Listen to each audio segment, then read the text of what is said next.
ધંધો પણ સારામાં સારી રીતના ચાલે છે। ઘણી બધી તકલીફ આપણે જમીન મળે તો એને દૂર થાય એ આપણે બધા જાણીએ છે। અને આ જંગલની જમીન આદિવાસીઓને મળે એના માટે વર્ષોથી લડત ચાલતી આવે છે, બધા જાણો છો તે પ્રકારે આપણે લોકો અનેક આંદોલનો પણ કર્યા છે। અને અહીંયા નાલ ખોપી જે સાગબારા તાલુકાના 10 થી 12 જેટલા ગામો જે છે, જે ઉમરપાડા સુરત જિલ્લાનો વિસ્તાર છે, ઉમરપાડા તાલુકો, તો ત્યાં ખેતી કરવા જાય। આ પત્રકાર મિત્રોને મારે કહેવાનું છે, લોકોના મનમાં એવું ઘૂસી ગયું છે કે સાગબારા તાલુકાના લોકો, નર્મદા જિલ્લાના લોકો સુરત જિલ્લામાં ઉમરપાડા તાલુકો બીજા વિસ્તારમાં ખેતી કરવા જાય છે। પણ આ મારે બધાને સ્પષ્ટતા કરવી છે, અર્જુનભાઈ, આ સ્પષ્ટતા આપણે ઉપર કહેવી પડશે કે આ બધો વિસ્તાર પહેલો રાજપીપળા પશ્ચિમ વિભાગમાં હતો। આ બધો વિસ્તાર પહેલો રાજપીપળા પશ્ચિમ વિભાગમાં હતો। આ પશ્ચિમ વિભાગમાં હતો। કોઈ ઘૂસણખોરી નથી કરી, કોઈ આ નક્સલવાદી કે આતંકવાદી નથી આ લોકો, સાગબારાના લોકો, નાવથોઈ કે ગામના લોકો। અને આ જે જંગલની જમીન ખેડે છે, મારી પાસે માહિતી છે ત્યાં સુધી આ ઉમરપાડા તાલુકાનો જે ખેડૂતો ખેતી કરે છે એ આપણા આદિવાસી ભાઈઓ છે, આપણા એકબીજા સાથે બધાના સંબંધો છે। એ લોકો નહોતા ખેડતા એના પહેલા આ સાગબારાના ખેડૂતો નાલ ખોપીને આસપાસના ગામના લોકો, આપણા પડોશી, જે એમને આપણું ઉમરપાડા કહે છે, સોરે, એટલે આપણો પડોશી જ છે, બહુ દૂરનું નથી। અહીંયાથી 5-6 કિલોમીટર દૂર છે, 5 થી 6 કિલોમીટર દૂર છે। પેલી બાજુ ચિકદા તાલુકાનો અંતર જોઈએ તો એ 4-5 તાલુકો ઉમરપાડાનો બોર્ડર, અને આ બે અહીંયા કેટલીક વખત ખોપીની જોડે એ 2 કિલોમીટર પણ નથી। સાગબારા તાલુકા મથકથી ગણો તો ઉમરપાડા 10-15 કિલોમીટર દૂર છે। એટલે બીજી બાજુ કઈ ઘૂસણખોરી કરી છે એવું નથી। બીજી ભારતનો કાયદો તો એવો છે ને 370મી કલમ હટાવ્યા પછી તો હિન્દુસ્તાનનો વ્યક્તિ એક જમ્મુ કાશ્મીરમાં પણ જમીન રાખી શકે છે, ધંધો કરી શકે છે। સરકાર આવો કાયદો બનાવે ને કેટલા લોકો સમજણ નથી પડતી, એ લોકો ખોટી વાત કરે છે કે આ ઘૂસણખોરી કરી છે। અરે કાં ઘૂસણખોરી કરી છે? આ તો 20-25 વર્ષ પહેલા આ જમીન ખેડે છે, નવું ખેડાણ નથી। નવું ખેડાણ હોય તો હું સમર્થન ના કરું। આપને બધાને ખબર છે, મંચ પર બેઠેલા ને અહીંયા આસપાસ બધા બેઠેલા મીડિયાના મિત્રો પણ ખબર છે કે નવું ખેડાણ અટકે એના માટે હું પણ અભિયાન ચલાવું છું। કારણ કે જંગલ બચવું એ તેટલું જરૂર છે। જંગલ હશે તો આદિવાસી માટે ઘણો બધો ફાયદો છે। મરતા જીવતા, ખેતીવાડી કરતા, ઘર બાંધવા, ઘણી બધી જગ્યાએ આપણે વન નો લાકડો આપણે ઉપયોગી થાય છે। એટલે જંગલ બચવું એ પણ જરૂર છે। આપણા ઢોર પશુધન ક્યાં ચરવા જશે તો જંગલ પણ બચવું, વન સૃષ્ટિ પણ બચવી એ તેટલું જરૂર છે। ને નવું ખેડાણ હશે તો હું સમર્થન નથી કરતો, પણ આ જે છે આ ખેડાણ 2-4-5 વર્ષનું નથી। 2002 આ તો સત્તાવાર આંકડો, સરપંચ સાહેબ, આ તો સત્તાવાર આંકડો છે 2002, પણ એના પહેલાથી પણ ખેડતા હતા। અને બીજો એક મહત્વનો પ્રશ્ન ફોરેસ્ટ વિભાગના લોકોને મારે પ્રશ્ન છે કે આ જંગલની જમીન ખેડવા ગયા 2002 પહેલા કે તે વખતે જંગલ હતું? ને જંગલ હોય તો તમે મને નકશામાં બતાવો, તમારા અહીંયા નકશામાં અમને બતાવો કે આ જંગલ હતું? જંગલ જ નતું અહીંયા। એ જંગલ કોણે? માંડવી વિસ્તારની અંદર તમે દ્રષ્ટિ કરજો, કાં તો એક દિવસ ફરજો, પત્રકાર મિત્રો મારી સાથે આવજો, આખો દિવસ જશે। માંડવી વિસ્તારની અંદર કોઈ વૃક્ષો જ નથી, ઘણા ગાંઠા જંગલ જ નથી। તો આ જંગલ કોઈ કોણે કાપ્યું ભાઈ? આદિવાસી થોડું કાપ્યું। આ જંગલ જે કાપ્યું છે માંડવી વિસ્તારનું કે ઉમરપાડાનું જંગલ, એ જે કાપ્યું છે આ જંગલ ખાતાના અધિકારીએ કપાયું છે। ને જંગલ આ ગાંધીનગરમાં બેઠેલા ફોરેસ્ટ વિભાગના અધિકારી આ કપાયું છે। આ જંગલ માફિયાઓની સાથે મળીને એના ભૂતકાળમાં મેં નામ પણ લેતા એમની સામે આંદોલનો પણ કરતા હતા। તો એવા જંગલ માફિયા જે સાગી લાકડા, વિમારતી લાકડા જે કાપી અને સુરતમાં મોટા શહેરોની અંદર મુંબઈ સુધી સપ્લાય કરતા હતા, આ માફિયાની સાથે કોણ મળેલો હતો? અહીં આદિવાસી મળેલો હતો ભાઈ। અરે ફોરેસ્ટ વિભાગના અધિકારી મળેલા હતા। આ જંગલ કપાયું એ વખતે તમે ક્યાં ગયા હતા? એ વખત તમારું જંગલ સાચવાનું હતું ને. અહીંયા જંગલ, આ વિસ્તારની અંદર કોઈ જંગલ છે જ નથી. અને આજે ખોપી, નાલ ખોપીના 10-12 ગામના જે ખેતી કરે છે એ મને ખબર છે. અમારા આ પાડોશી છે ડેડિયાપાડા તાલુકાના સંભુનગર, હમણાં ચિત્ત તાલુકો બન્યો, એમને પૂછું તો અમે તો સરળતાથી આ વિસ્તારમાં જતો હતો. દિવસે બી રાત્રે બી કોઈ જંગલ જેવું હતું જ નહોતું. 20-25 વર્ષ ગોવિંદભાઈ બરોબર ને? પણ કેટલા લોકો ખેડે છે 2002 થી પણ ઘણા બધા. અને કેટલા હું એમ કહું કે જો તમે અમને છોડાવો છો, તમે ઉમરપાડા વાળાને ખેડવા દો છો ને શાકભાજીનો બંધ કરાવો છો. ઉમરપાડાના લોકો પણ આના કરતા વધારે જમીન ખેડે છે. ચાલો એ સર્વે કરો. ફોરેસ્ટના અધિકારીને હું કહું કે ઉમરપાડાના લોકો જેટલું ખેડાણ કરે છે એ ઝાડો ક્યારે કપાયા ને કોણે કાપ્યા, સર્વે કરો. એ જંગલ હતું કે શું હતું ને એમનું ખેડાણ ક્યારથી છે? તો એમનું પણ આ સ્થિતિ છે, એમની બી આ સ્થિતિ છે, શાકબારાના લોકોનું પણ. આ અહીંયા જંગલ નહોતું, ખેતી લાયક જમીન બનાવી અને જમીન 2002 થી ખેડતા થયા છે. તો એમને જો ખેડવા દે છે, સુરત જિલ્લાના ઉમરપાડાના ખેડૂતોને આ વન વિભાગના અધિકારીઓ જો એમને જંગલની જમીન ખેડવા દે છે તો એટલો જ અધિકાર આમનો છે. 2002 થી ખેડતા આવેલા આ સાગબારા તાલુકાના નાલ ખોપીના 14 થી 15 ગામોના ખેડૂતોને પણ આ જંગલની જમીન ખેડવા દેવી જોઈએ, એ મારી આજે સ્પષ્ટ માંગણી છે. અને બીજું, મીડિયાના માધ્યમથી મારે કહેવાનું કે આ ગુજરાતમાં આ જિલ્લાની અંદર 2-4-5 વર્ષની અંદર જેમને જંગલ કાપ્યું છે અને ખેડાણ કરી લીધું છે એને તમે ખેડવા દો છો. મારી પાસે આંકડા કે માહિતી છે? મારી પાસે આંકડા કે માહિતી છે? મને ખબર છે કે ગાંધીનગરમાં બેઠેલા ફોરેસ્ટના ઉચ્ચ અધિકારીને ખબર નથી ભાઈ, કાં તો તમારી પાસે નોલેજ નથી, એમને એમ તમને કોઈ આ પદ પર બેસાડી દીધા છે એવું થયું ને. મારી પાસે જો માહિતી છે કે 2-4-5 વર્ષમાં જે લોકો જંગલ કાપી અને ખેડે છે એને તમે રોકતા નથી, એને તમે રોકતા નથી. અને આવી 20-20 વર્ષથી આ ખેડાણ કરે છે, 20-20 વર્ષ તરીકે અધિકાર ભોગવે છે. એ અધિકાર તમે છીની લો છો, એ ખેડાણ તમે અટકાવો છો. અને એટલા માટે મને ક્યારેક મને ગુસ્સો આવે છે. તે દિવસે થોડા ગયા શનિ રવિ અહીંયા આવ્યો હતો, મેં એલાન કર્યું આપણે ખેડવા જવા માટે. મેં સાથે આવવાનો હતો, હું સાથે આવવાનો હતો ખેડાણ કરવા માટે, પણ સરકારમાંથી મંત્રીએ મને ભલામણ કરી કે મનસુખભાઈ તમે જાઓ ને આપણે બેસીને ઉકેલ લાવીશું, શાંતિથી ઉકેલ લાવીશું, આનાથી સંઘર્ષ થશે. તો મેં અહીંયા અપીલ કરી અને અહીંયાથી જતો હતો તે વખતે મારી ગાડી રોકી, 2-2 બસો રસ્તા પર મૂકી દીધું. હવે શું કરવાનું? હવે મારી જગ્યાએ બીજો હોય તો લાફો જ મારે ને. હું કાયદાને સમજુ છું, ના પાડું, પણ આ ઉશ્કેરે છે કોણ? ઉશ્કેરે છે કોણ? અમારા જેવાને ઉશ્કેરે છે કોણ? આ ફોરેસ્ટના અધિકારીઓ. તમને શા માટે કાયદાને પ્રમાણે ચાલો ને ભાઈ? કાયદો શું બોલે છે? કાયદો એવો બોલે કે સુરત જિલ્લાને તમે ખેડવા દો છો, ઉમરપાડાને ખેડવા દો છો, તો સાગબારા તાલુકા પણ ખેડવા દો. 2002 થી આ ખેડે છે તો 2002 થી પેલા લોકો પણ ખેડે છે. કાયદો તો આ છે ને. તો જૂનાને તમે ખેડતા અટકાવો છો ને નવા તમે ચાલુ કરો છો, એ કેનો ન્યાય?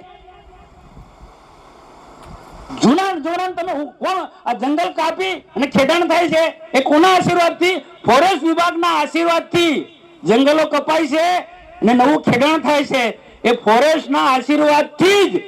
બાકી કોઈ આદિવાસી હિંમત ના કરે ભાઈ. આદિવાસી એ પ્રકૃતિ સાથે જોડાયેલો છે, એક સિક્કાની 2 બાજુ જેવું છે. આ જંગલ છે તો આદિવાસીનું અસ્તિત્વ છે. એટલે હું દરેક જગ્યાએ પણ અપીલ કરું છું, આપણે જૂનું જે ખેડાણ છે, વર્ષોથી ખેડે છે, જેમની પાસે પુરાવા છે એને એમાં મદદ કરીશું. પણ બાકીના નવું ખેડાણ કરે છે એમને અપીલ કરું છું કે આપણે નવું ખેડાણ નહીં કરતા. અને ક્યાંક આપણે બધાને પણ અપીલ કરું છું, આજે વૃક્ષો લાવવાનો હતો, મેં રોપા પણ કરી દીધા, પણ 1-2 લોકોએ સૂચન કર્યું કે ફરીથી વ્યવસ્થિત પ્લાનિંગ કરીશું. તો કેટલાક જંગલની જમીન સનદો મળી છે, કેટલાક આપણા જેવા લોકો પેન્ડિંગ દાવાવાળા, આ બધાને જ અપીલ કરું છું કે આપણે વૃક્ષો પણ આવવાના છે. આપણે જેટલું કાપ્યું છે અથવા તો આપણા જે ખેડાણ કરે એમાં પેલા વૃક્ષો હતા એ જેને કાપ્યું હશે તેને, પણ એ જગ્યા પણ આપણા વૃક્ષો વાવવા જોઈએ. એના છેડે વણસું ના મળે એ રીતના આપણે આંબાના વૃક્ષ, મોવડાની બી મોવડો બી વાવજો, કોઈ ખોટું નથી. મોવડો વાવવો જ જોઈએ. મોવડો કેટલું બધું આજીકા આપે છે આપણને, કેટલું બધું આજીકા. તમે મોવડા વેચો, ડોળી વેચો અને તેલ વેચો અને મચ્છર કરડે તેનો ધૂળો હળગાવો ને તો મચ્છર બી ભાગી જાય. આ તમને ખબર મીડિયા વાળાને? હા, ડોળીની તેલ કાઢીને જે ખોરો નીકળે ને તો એને જો હળગાવો ને ચોમાસામાં મચ્છરો કરડતા હોય તો મચ્છરો ઘરે બી હળગાવો. અને અમે તો શું છે જૂતર હાંકતા હતા, જૂતરને ડબ્બામાં પેલું નાખી દેખા એટલે મચ્છર ભાગી જાય. મચ્છર થી પેલી મોટી માખો આવે એ ભાગી જાય. એટલે મોવડાનું વૃક્ષ એટલું બધું આશીર્વાદ સ્વરૂપ છે ને આદિવાસી માટે, આરોગ્યની દ્રષ્ટિએ પણ. એટલે મોવડા બી રોપજો, આંબા બી રોપજો અને આપણને ઉપયોગી હોય એ બધા જ પ્રકારના વૃક્ષો આપણે અને શાક પણ રોપો કે શાક મોટા કરીશું તો ભવિષ્યમાં તમને કામ લાગશે, ખેતીના ઓજારમાં, ઘર બાંધવામાં, ગમે ત્યાં. તો આવનારા દિવસોમાં, કારણ એટલા માટે હું કહું છું કે મારા પર આક્ષેપ છે કે મનસુખભાઈ જંગલો કપાઈને ખેતી કરે. હું જંગલો કપાવવાનું ખેતી કરાવતો નથી. હું આદિવાસીના હક ને અધિકારની વાત કરું છું ને નવા વૃક્ષો ઉગાડવાની પણ વાત કરું છું. કદાચ ગાંધીનગરમાં બેઠેલો એક પણ આઈએફ અધિકારી મારી જેમ બોલે નહીં હોય, કોઈ નેતા નહીં બોલ્યો હોય કે વૃક્ષો બચવા જોઈએ, પ્રકૃતિ બચવી જોઈએ, એ આખું અભિયાન જો ચલાવતો હોય તો હું ચલાવું છું. નર્મદા કિનારે જે રેત માફિયાની સામે લડું છું. રેત માફિયા નર્મદા કિનારે આખી પ્રકૃતિને સુપડા સાફ કરી નાખે છે. તો એની સામે જો બોલ્યો હોય, આ કુદરતી સંપત્તિ, કુદરતી પ્રકૃતિને બચાવવાનું કાર્ય અભિયાન જો ચલાવ્યું હોય ને એની સામે બોલ્યો હોય આ રેત માફિયાની સામે, તો મનસુખ વસાવા બોલ્યો છે. આ પોલીસબેનને પણ પૂછજો, એમને પણ નજીક છે. કોઈ જંગલ જ નહોતું, એ જંગલ નહોતું. આ જંગલ એની સાથે પણ પ્રશ્ન નથી, પણ આજે 2002 થી આ ખેડે છે. ખેડવા લાયક જમીન હતી ને ખેડવાનું ચાલુ કર્યું અને આટલા વર્ષો સુધી આ જંગલની જમીન ખેડી અને એક એવી ઘટના ઘટી, એ દુઃખદ ઘટના છે, એને આપણે પણ આજે પણ વખોડી કાઢે છે કે જે દીકરી સાથે જે ઘટના ઘટી, પણ એને એક વ્યક્તિ હશે કે એની સાથે જોડાયેલા 1-2 પરિવાર હશે, પણ બધા 10-12 ગામના લોકોને આવી સજા ના કરવી જોઈએ ને. પણ આ તો એક બહાનું છે. આનો પણ મેં અભ્યાસ કર્યો કે કેટલાક ફોરેસ્ટ વિભાગના અધિકારીઓની એવી દાનત છે કે આ સાગબારા તાલુકાના ખેડૂતોને આ 400-500 એકર જેટલી જમીન છે, એટલી હશે ને 400-500 એકર, 400-500 એકર જેટલી જમીન છે, છોડાવી દે. અહીંયા આ વિભાગનો ડીએફઓ ને 1-2 ગાંધીનગરમાં બેઠેલા આઈએફએસ અધિકારીઓ, એમની એવી દાનત છે કે આ જમીન છોડાવી દે ને કરોડો રૂપિયા એના વિસ્તારની અંદર પ્લાન્ટેશન માટે, વૃક્ષો આપવા માટે આપે. હવે કેટલા વૃક્ષો આ લોકો ઉગાડ્યા છે ને કેટલાક ને હાચવણી કરી, એ તો રામ જાણે ભાઈ, એ તો રામ જાણે. મને ખબર છે, મારી પાસે એ આંકડાકીય માહિતી છે. ભૂતકાળની અંદર તમે કેટલા પ્લાન્ટેશન કર્યા, કેટલા વૃક્ષો આવ્યા ને એમાંથી કેટલા ઉગ્યા છે, મને બતાવો ભાઈ. હું એક પ્લાન્ટેશન હું તો આખા એની વાત નથી કરતા, ગુજરાતની વાત કરું છું. ગુજરાતમાં અત્યાર સુધીમાં છેલ્લા 20 વર્ષની અંદર કેટલા પ્લાન્ટેશન થયા ને એમાંથી પ્લાન્ટેશનમાં કેટલા વૃક્ષો છે, કેટલા ઉગ્યા છે, બતાવો મને. બતાવો. આ પ્લાન્ટેશનો થાય છે એ મને ખબર છે. હું એટલા માટે હું બોલું છું, જંગલ ખાતું એક સરકાર સાથે જોડાયેલો છે, હું પણ એક સરકારનો એક ભાગ છું. પણ જયારે આદિવાસીનો હક છીનવાય ત્યારે સાચું બોલવું પડે. કેટલાક લોકો મને સરકાર વિરોધી ગણાવી કાઢે છે. હું સરકાર વિરોધી નથી. આ વિસ્તારની અંદર ભારતીય જનતા પાર્ટી ઉભી કરવામાં પણ મારું જેટલું યોગદાન છે, મેં પરસેવો પાડ્યો છે ને એવું આ ગાંધીનગરમાં બેઠેલા કોઈ પાડ્યું નથી ભાઈ, એ મને ખબર છે. પણ પહેલેથી જ મારો એક સ્વભાવ છે કે આદિવાસીના હક અને અધિકાર માટે ચંદુભાઈ દેશમુખ પાસે ઘણું બધું શીખ્યો છું. એમની પાસે ઘણું બધું. આજે છોકરુભાઈ નથી પણ છોકરુભાઈ પાસે પણ અમે સાથે કામ કર્યું છે. આદિવાસીના હક અને અધિકાર માટે અમે ઘણા બધા લોકો સાથે કામ કર્યું છે. ઘણી બધી ગુજરાતની આવી સંસ્થાઓ સાથે રહીને કામ કર્યું છે. આદિવાસીનો હક જ્યારે છીનવાય ત્યારે કોઈ પણ નેતાએ મૌન રહેવું ના જોઈએ. મારે કેવું છે, હું આભાર માનું અમારા અર્જુનભાઈ કે આદિવાસીના દુઃખને સમજીને એમને મદદ માટે અહીંયા આપણી વચ્ચે આવ્યો છે. એ આપણી વચ્ચે દર્શનાબેન પણ આવ્યા છે. રાજપીપળાના ધારાસભ્ય શું લાગે વળગે ભાઈ, શું લાગે? પણ અહીંયા કેટલાક નેતાઓ ખબર નહીં કઈ ને કઈ રીતના અમને બીક લાગે કોઈ નહીં ખબર નહીં આવે. નહીં, આદિવાસીના માટે બોલવું પડે ભાઈ. તમે જાહેર જીવનમાં છો, તમે નેતા બન્યા છે, તમારા માટે એટલે કઈ સરકારી લાભો લેવા માટે એટલે નેતા બનો. તમે નેતાઓની શું ફરજ હોય? પ્રજાના પ્રશ્નોને વાચા આપવાનું કામ હોય.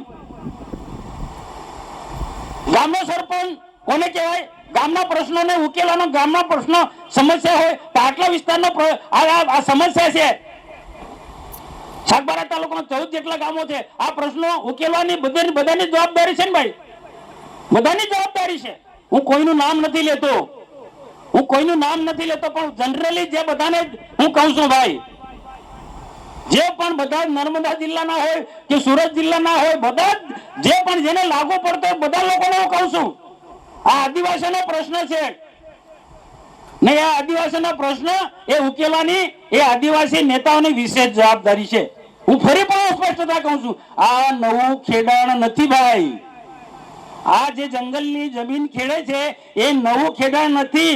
2002 થી ખેડતા આવ્યા છે, પણ 2 વર્ષ પહેલા કોઈ દુઃખદ ઘટના ઘટી ને એનો લાભ લીધો. કોને લીધો? ફોરેસ્ટ વિભાગના અધિકારીઓએ. આદિવાસીના અંદર લડાવવાનો ધંધા કર્યા છે એમને, ને એમાં સફળ થયા. કઈ રીતના ધંધા કર્યા એમને? અહીંયા આ વિસ્તારની અંદર પ્લાન્ટેશન લાવવાનું, કરવાનું અને કરોડો રૂપિયા આવે એમાંથી ટકાવારી લેવા માટે શું કામ કર્યું, શું પાપ કર્યું એમને કે ઉમરપાડાના અને સાગબારા ના આદિવાસીને અંદર લડાવવાના ધંધા કર્યા. અને એ જ ભાઈ આના લીલાબેને નામ લીધું, એ જીવણભાઈ હિમાભાઈ વસાવા વડગામ ઉમરપાડા તાલુકાના છે. આવા 4 થી 5 લોકોને જંગલ ખાતા વડે શું કીધું છે? ફોરેસ્ટની જેટલી સ્કીમો છે લાખો રૂપિયાની, એ બધી અમલવારી તમારે કરવાનું. અને આ જે ખાલી કર્યા છે, આ પ્લાન્ટેશન કરાવીશું, એ તમારે કરવાનું છે કામગીરી. એટલે પૈસાની લાલચમાં આ જીવણભાઈ હિમાભાઈ વસાવા જેવા એ લાલચમાં અધિકારીના બાજુ ખેંચાઈ ગયા છે. અને જોજો, પેલા 1 ટ્રેક્ટર હતું, ફોરેસ્ટમાં અલગ કામગીરી કરે છે. હવે 2 ટ્રેક્ટર આવી, જેસીબી ફોરેસ્ટ ટ્રેક્ટર ને જેસીબી. જો મારો કોઈ દુશ્મન નથી, પણ ફોરેસ્ટના અધિકારીના હાથો બને છે એના સ્વાર્થ માટે. એટલે હું અને હજુ ને એવા કેટલાક લોકોનું તપાસી રહ્યો છું, બધાને ખુલ્લા પાડીશ, એક-એકને ખુલ્લા પાડીશ, કોની ના છોડું મેં. તમે પૈસા કમાવા તો ઘણા રસ્તા છે. આ ગરીબ આદિવાસીઓને તમે શોષણ કરો છો, એને હેરાન કરીને તમે આ પૈસા કમાવો છો. અરે આવા નેતાઓ તો અમને મદદ કરો, એને કહી દેવું જોઈએ ડીએફઓ કે કોઈ બી હોય, ડીએફઓ કે ગાંધીનગરમાં બેઠેલા આઈએફએસ અધિકારીને કહી દેવું જોઈએ અમારા માટે પૈસા મહત્વના નથી, અમારા માટે આદિવાસીઓ મહત્વના છે.